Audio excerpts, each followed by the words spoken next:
en pleine nuit dans le Donbass. La ville portuaire de Mariupol réveillée par de puissantes explosions.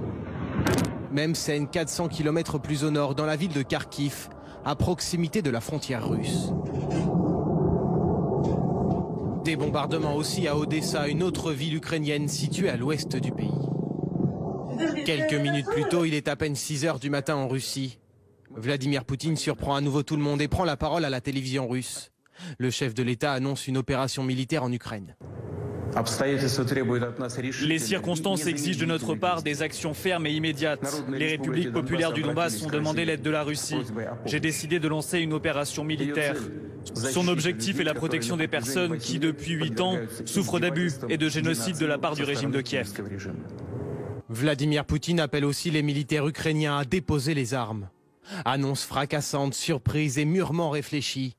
Car au même moment, à New York, se joue un conseil de sécurité exceptionnel à l'ONU.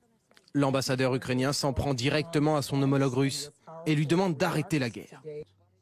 Le président russe a déclaré la guerre. Vous voulez que je vous montre la vidéo? Monsieur l'ambassadeur, vous voulez que je le fasse? Maintenant, est-ce que je devrais le faire? Ne m'interrompez pas, s'il vous plaît. Alors ne me posez pas de questions quand vous parlez. Enfin,